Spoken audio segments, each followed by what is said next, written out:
নমস্কার বন্ধুরা, welcome to my channel cooking flavour. আজ তোমাদের সাথে শেয়ার করব সয়া চিলি। আর এটা কিন্তু আমাদের এখানে পাওয়া যায় যে নর্মাল সয়াবিন, সেটা দিয়ে বানাবো না। আমি বানাবো পুরীতে যে সয়াবিন পাওয়া যায় বড় সাইজের, ওইটা দিয়ে। আমাদের এখানে নর্মালি এই সয়াবিন পাওয়া যায় না। তো চলো শুরু করা যাক রেসিপিটা। সয়াবিনগুলোর সাইজ দেখো কত বড় বড়। তো এখানে আমি গরম জল বসিয়ে দিয়েছি, আর এতে এবার এক এক করে সয়াবিনগুলো দিয়ে দেবো। তোমাদের হাতে সময় থাকলে কিন্তু ঠান্ডা জলেও এটা 1 ঘন্টার মতো ভিজিয়ে রাখতে পারো, আর গরম জল করার দরকার নেই। তো গরম জলে 2-3 মিনিট ফুটিয়ে নিলেই সয়াবিনটা অনেক নরম হয়ে যাবে। সাথে সাথে ঠান্ডা জলে দিয়ে দিতে হবে। তো আমি তাড়াতাড়ি করার জন্য গরম জলে দিয়েছি। তো তোমাদের হাতে সময় থাকলে অবশ্যই কিন্তু ঠান্ডা জলে দেওয়ার চেষ্টা করবে। তো সয়াবিনগুলো আমাদের নরম হয়ে গেছে, এবার আমরা এটা ঠান্ডা জলের মধ্যে নিয়ে নেবো।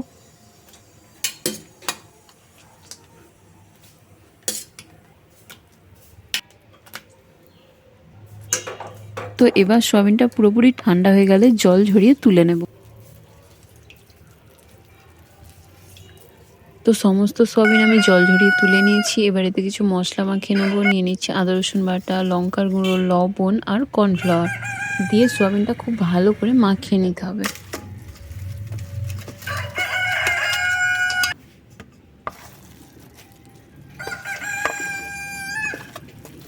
এবার কড়াইয়ের মধ্যে দিয়ে দিচ্ছি অল্প সাদা তেল, দিয়ে সয়াবিনগুলো এক এক করে ভেজে নেব। আর তেলটা গরম হলে কিন্তু সয়াবিনগুলো দেবে, নয়তো তলায় লেগে যেতে পারে।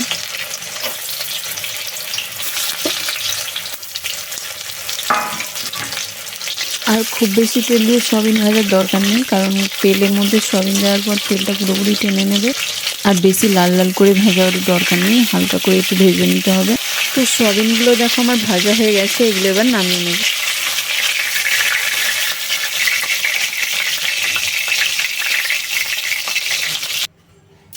এবার ওই তেলের মধ্যে দিয়ে দিচ্ছি রসুন কুচি, আদা কুচি আর পেঁয়াজ কুচি।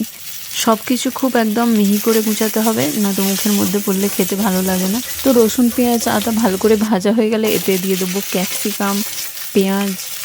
তোমরা চাইলে এখানে রেড, ইয়েলো বিভিন্ন ধরনের ক্যাপসিকাম ব্যবহার করতে পারো। তো এটা একটু হালকা করে ভেজে নিয়ে এতে দিয়ে দেবো tomato sauce, green chilli sauce আর সয়া সস।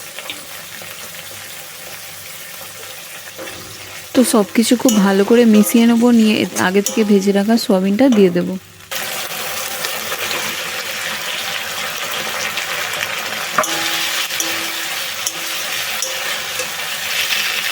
আর দিয়ে দেবো স্বাদ মতো লবণ। দিয়ে সব কিছু খুব ভালো করে মিশিয়ে নিতে হবে। আর দিয়ে দেবো এবার পরিমাণ মতো জল।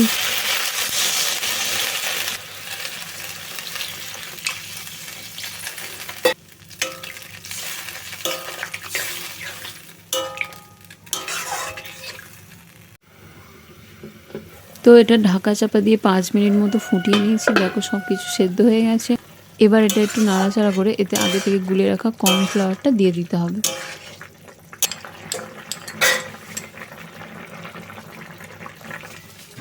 আর কর্নফ্লাওয়ারটা দেওয়ার পর কিন্তু এটার সাথে সাথে নাড়াতে থাকবে, নয়তো এটা তলায় বসে যেতে পারে। তো রেডি হয়ে গেল আমাদের পুরীর বড় বড় সয়াবিন দিয়ে সয়া চিলি।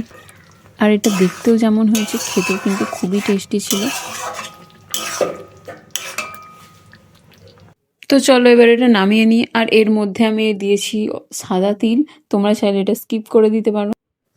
এটা দেওয়ার পর কিন্তু এটা দেখতে আরো ভালো লাগছিল। ভিডিওটা যদি ভালো লাগে অবশ্যই কিন্তু লাইক শেয়ার করবেন, আর কমেন্ট করে জানাতে একদম ভুলবেন না। তো সবাই ভালো থাকবেন, টাটা।